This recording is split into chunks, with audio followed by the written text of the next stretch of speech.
Let's continue this.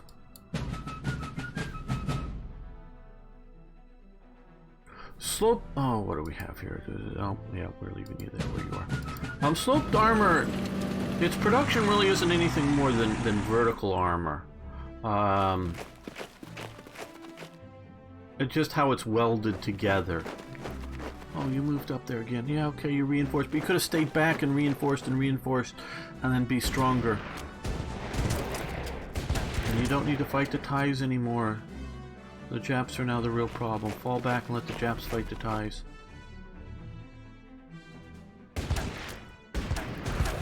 Yeah, you're fighting my engineers. Cool. You shouldn't have done that. See, you got beaten up really bad.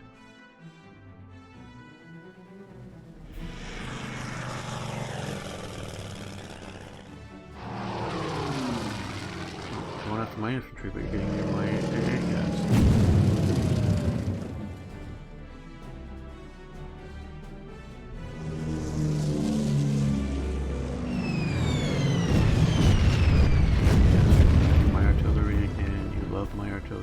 I don't know if that's a good thing or a bad thing, because it keeps them focused there, not on something else.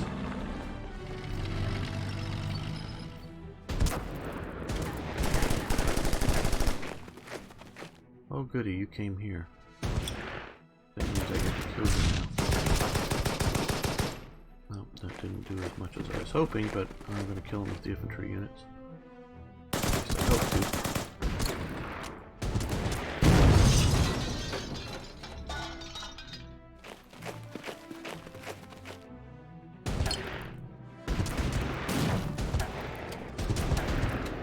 Yeah, production skills are a reality in some of the design and functioning elements. Okay. You take this. Stay right where you are. Very good.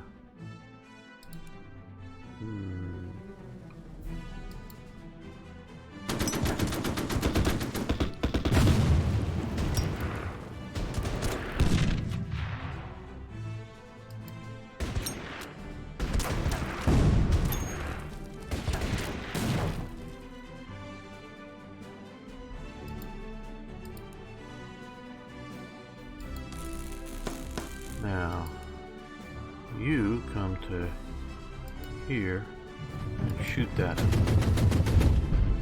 Very good. Now, I think the Japanese tanks are right there, so let's come up here.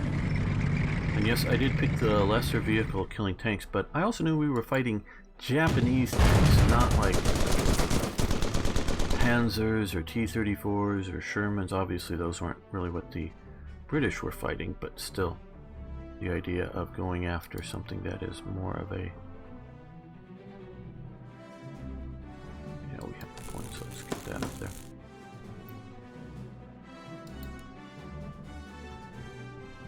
Well, not sure where we want to move them, so let's just see about reinforcing them. They may get bombed again, but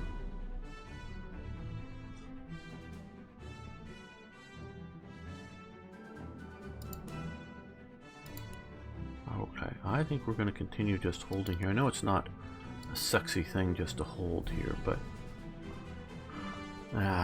unless we defeat all these units here and then are able to walk up here before the 25 turns, and yeah, if we can, you know, kill all the units and there's nothing more to attack, I will push up. Unit types in the menu. Oh, we could do that. Or no. Okay, so we have armor here, what would be theoretically currently available to buy. Matilda 2s, Valentines, and Crusaders, both all of them Mark 2s of one format here. When you look up at reconnaissance, we have the Daimler Dingo, the Humber, the Fairley Sea Fox, which I don't know much about that, and the Short Sutherland, which, well, that's obviously a seaplane. This is a flying boat. These are really cool. Infantry, British 1941, engineer or regular infantry, heavy, British paratroopers, colonial, and then Gurkhas. Gurkhas are cool. Yeah, we already looked there. We could do towed 2-pounder, 2-pounder Portee, or a 20mm Oerlikon Portee. The British are calling truck-mounted. Artillery, 3-inch, 3.7, and mountain howitzers, 4.5 medium guns, 5.5 medium guns, and 25-pounder quickfires. Those are nice. Anti-air, just you got your Bofors. Oerlikon was a Swiss design. Bofors was a Swedish design. I think most all of the Oerlikons and the Bofors that the British were using were made in America. America, I know, got the designs for the Bofors, I'm remembering all this correctly, but had to convert just about every dimension over to a non-metric dimension. And the Oerlikon similarly, but they'd also got like a 2D design and not a 3D design or something like that, some different design blueprints of it in a different way. That they had to sort of rework the blueprints to what the US was standard, so it took a little while getting both of these guns manufactured in the US, but I think most of that was happening in 1940 to early 41. So by 41 they were cranking them out in America and lend-leasing them to the British. And British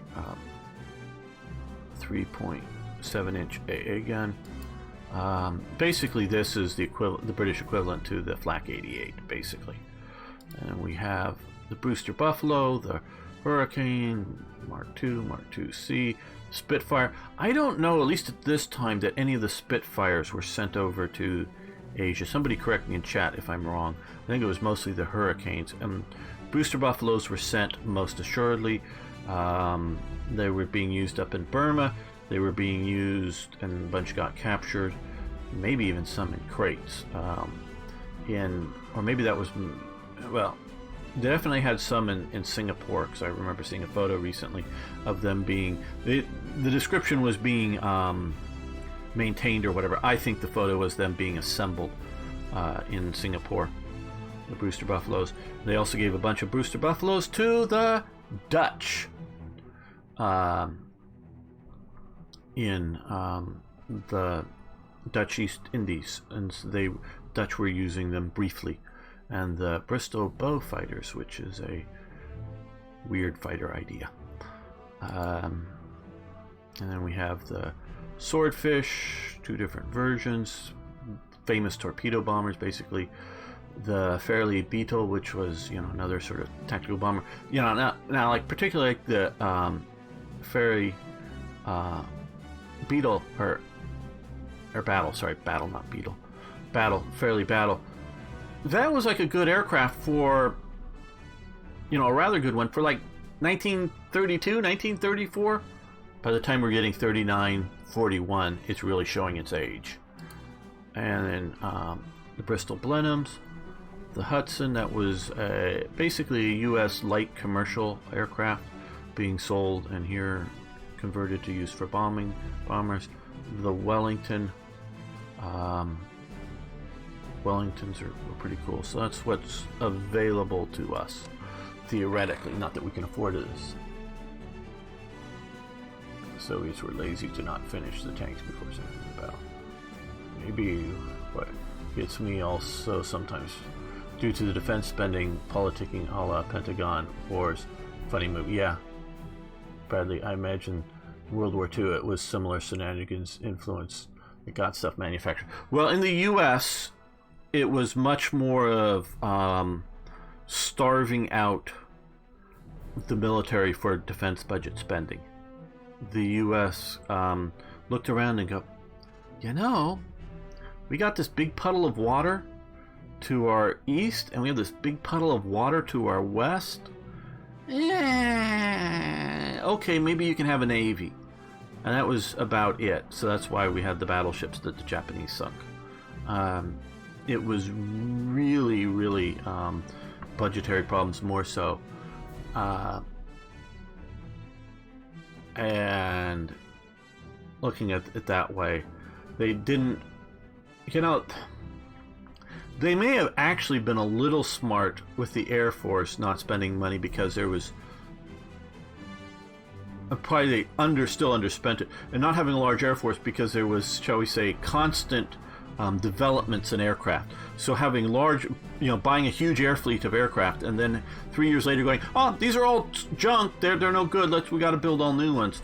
But probably it would have been better to have a well-funded but smaller American Air Corps, because there is the ability to tool up before, because there's obviously no intercontinental ballistic missiles to hit us in a surprise way. And yeah, taking out the Philippines and taking out Hawaii doesn't defeat America, as Japan learned. So we have the ability to build stuff, but a bit more practical in air operation. Field research probably would have been good for the American production system, and that could similarly be said so for tanks. I would agree. But what really, really, really saves America is basically British and French buying in the early war stages. That all the manufacturers go, yep, gonna be just like the last time, boys. We're gonna sell them lots and lots of everything. Whether that's machine guns, tanks, artillery, aircraft. So let's start spinning up the manufacturing. So it didn't take Congress authorizing budgets for the military for the arms manufacturers and potential arms manufacturers to start spinning up early on. Okay, Luftwaffe floating on fighter bombers and adding dive bombers to airframes. Yep, that was definitely a thing, Pixel. The U.S. had problems with manpower in the Army at the end years of the war. I'm going to disagree with you on that. Concal, the History Channel, though one of my history teachers said, oh, the USA had millions of men. Okay, the U.S. Army, or the U.S. military, shall we say, decided, I know this isn't with the game, but we'll keep this very short, decided on a 100 division army that was going to be deployed overseas. No more than 100 divisions.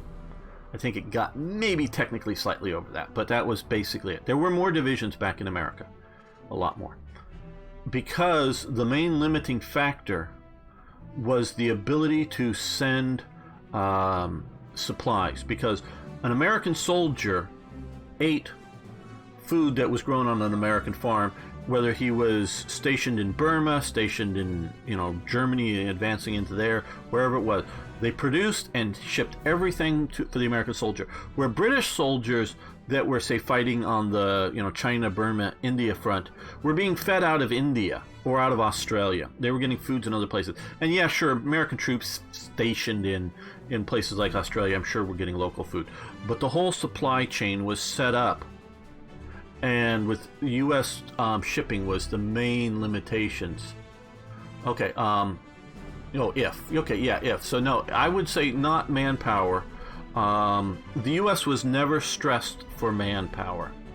Just one of my grandfathers was not drafted because by the time the war started, he only had 9 fingers because of a chemistry accident.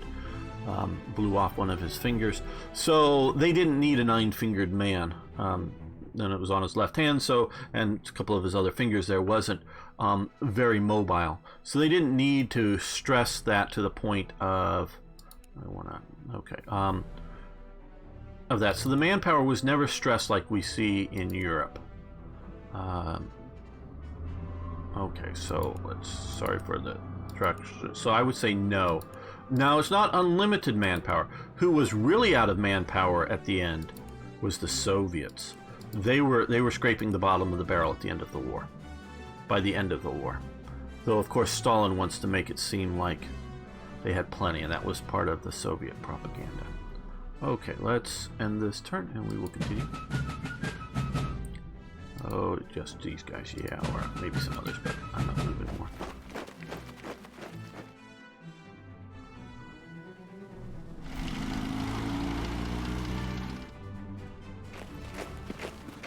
Oh, certainly.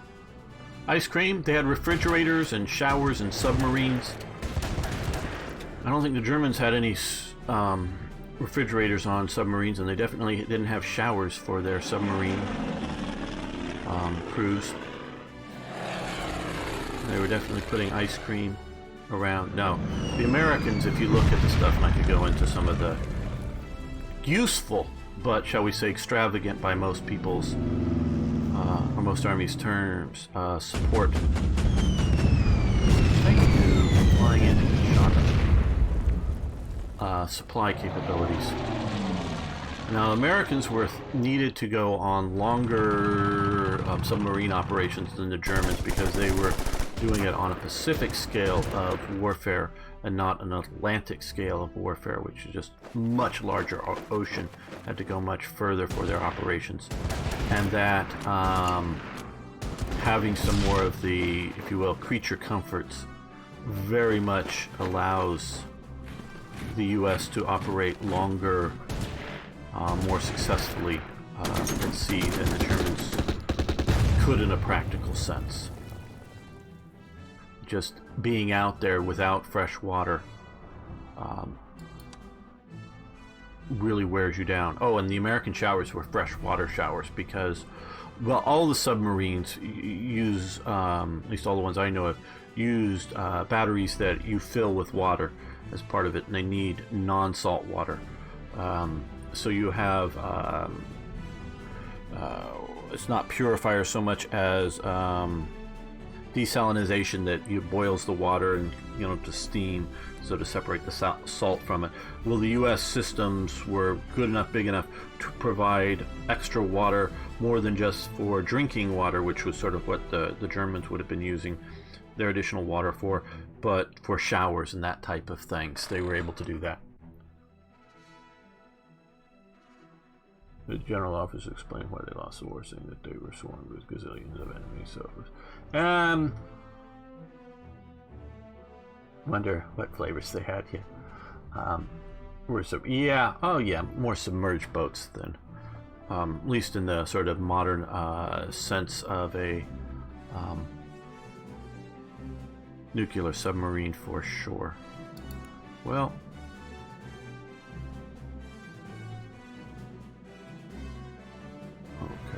well, we don't need to stay here. Let's move you up to here.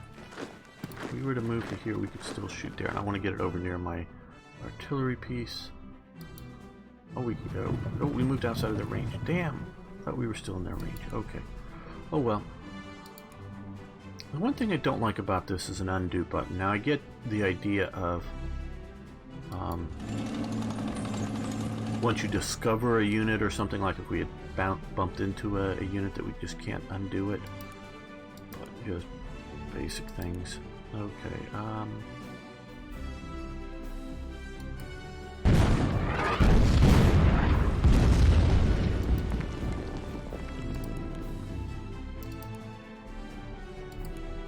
that looks like the, well,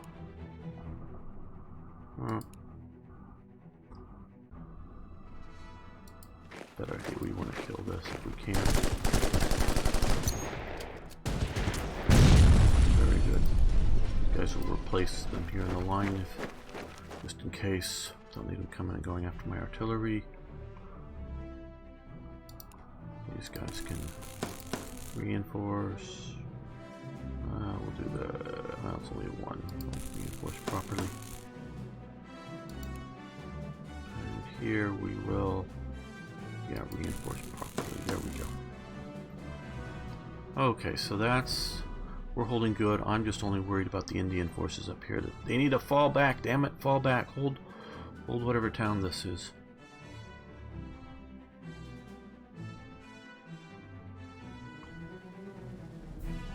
So let's,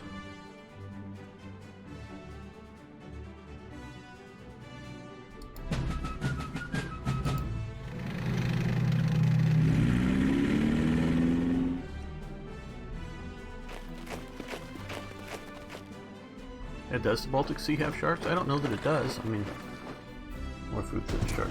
Baltic, yeah. I thought they were, well, sharks could be, I guess, anywhere. I don't know.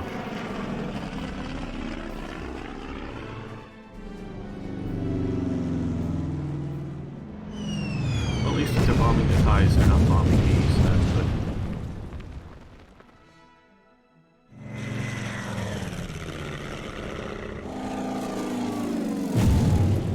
play this scenario right. And I mean, yeah, maybe we'll move up there and take that if everything goes bad. The last, I don't know, 5-6 turns if we've killed everything, but otherwise,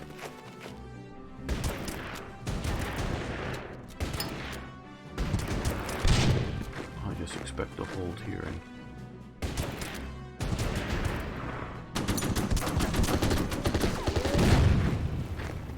yep, see, you're losing. Actually, the Indian army, which was made up of, at this point, Indian soldiers and British officers, did rather well. Unlike this damn AI's attack. Ah, hello, artillery.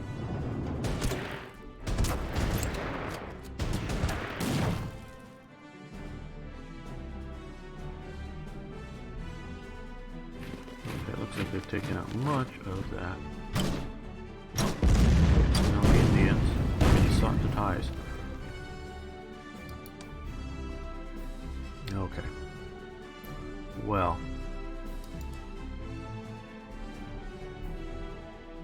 Okay, who do we have? The Gurkhas. These are Gurkhas as well. We have the engineers holding the center of the town.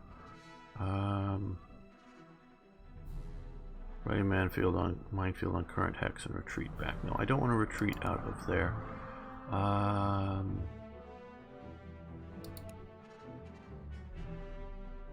Yeah, it would be a good maneuver. I think we can survive an infantry counterattack. Do a series of that. Let's be aggressive with our armor because it's armors. Oh, what do they not have? Supply or what?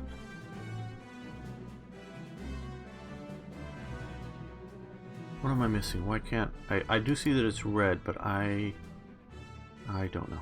Because I thought with our reinforcements. Oh well, that was a bad move if we can't attack.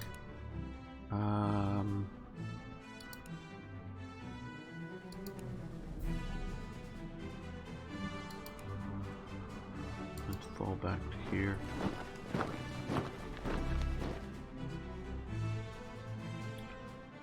Okay, that's going all right. I'm a little worried that we may see the Japanese coming down this flank.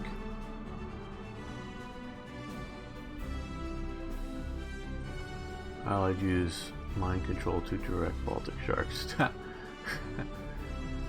Yeah, well, sure they would have liked to. Okay, so basically the Indians are left now with one tank unit and a colonial infantry unit holding that flank, and I don't like that, but oh well. We may need to send some forces over there. Yeah, I know we have unused movement units, but continue.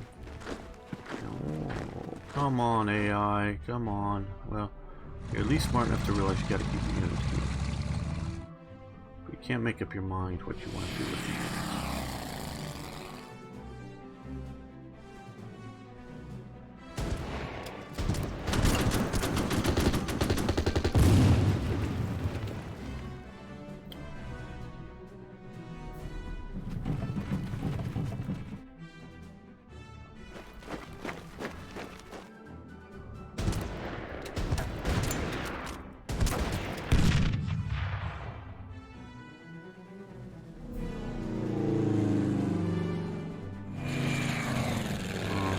Bombing us. Not what I wanted, but alright. Totally killed. See that, and here comes it. Okay. We're gonna do the runaway again.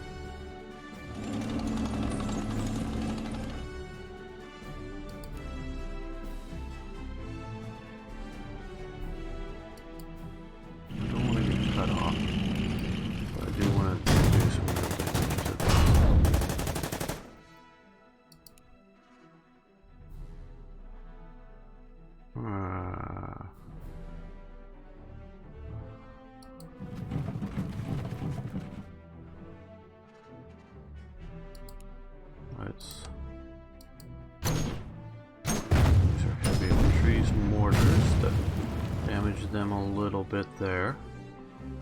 Everything else looks good except my Indian front.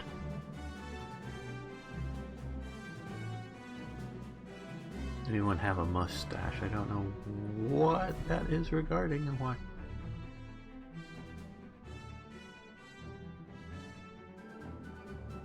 Facial hair. I sometimes think I might be able to play an American Civil War general. I sort of got a goatee. For a while, actually, it was growing sort of long, though I trimmed it a bit recently.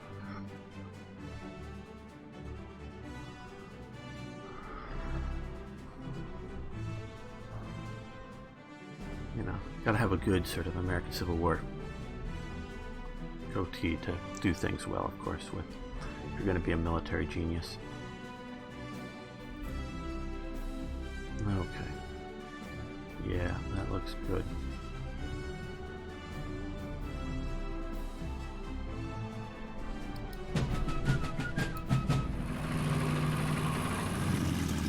And then you're gonna march your infantry back, aren't you? Yep, see, come on AI. I know this has been out for a long time, but if you just dig in and hold there, we'd be alright. Okay, you moved your artillery up. Moved up some infantry. Fighting our entrenched engineers. Engineers should hopefully be able to entrench well.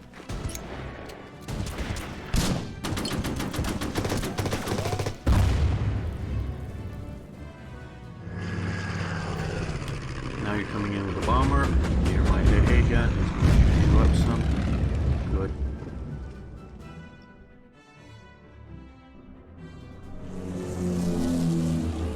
Yeah, gun engage that one. Yes, good. Not like keeping them all down, but still making them pay for their attacks.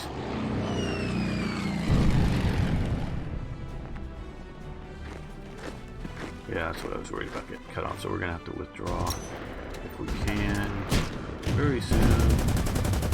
Not keep attacking the Japanese armor. Okay, well, we've destroyed one of their tanks. That's what I was sort of looking to do with that. Push up there. Well, here, oh, come on.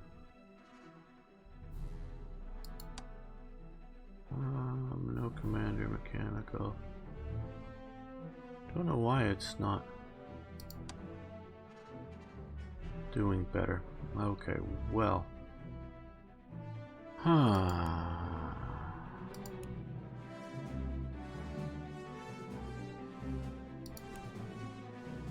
3, 1 plus. Let's see if we can just fully take that. No, but we're damaged heavily. Yeah, well, hopefully they'll get some idea of the context.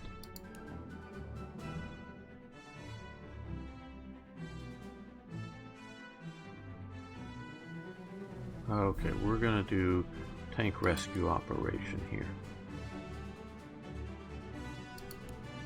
Don't want my tank to go down.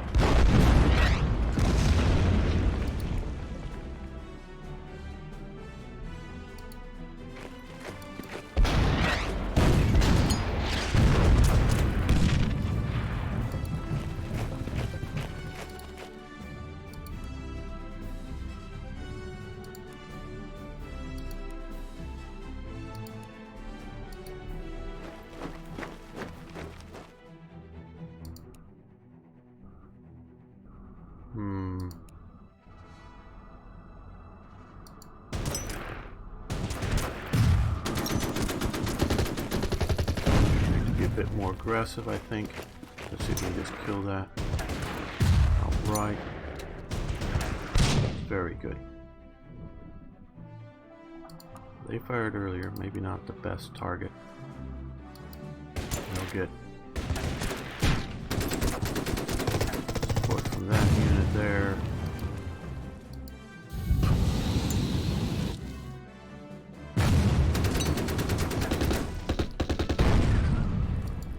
If I attack here, they'll be stuck where they are, but if we come over here and then hit there, hopefully they won't be getting cut off to lose any real forces.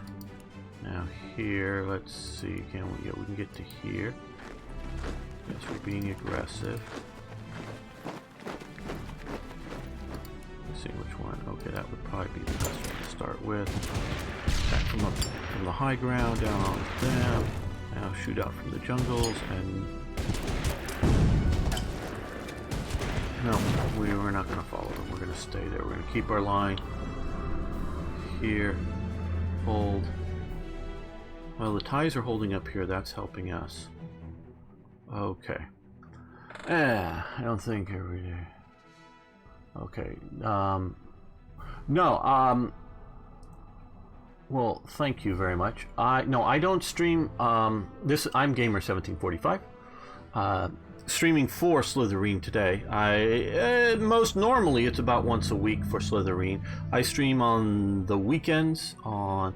I guess I will post that here along with some other stuff.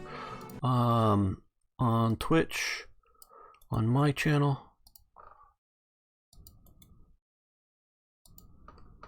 If you want to follow me on Twitch, you can follow me there.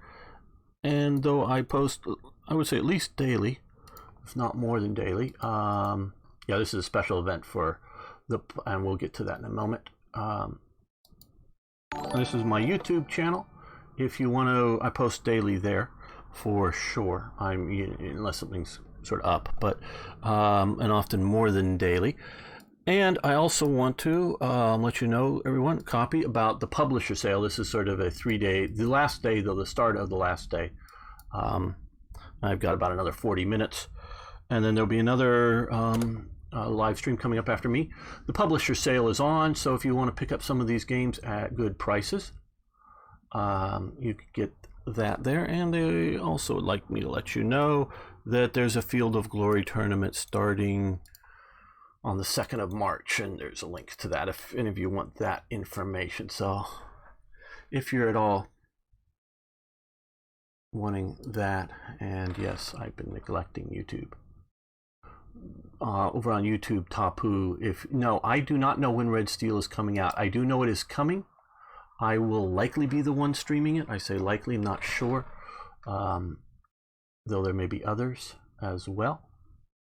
Was streaming that. I did do the Red Star streams for Slitherine, and I will be doing those stuff on my YouTube channel as well.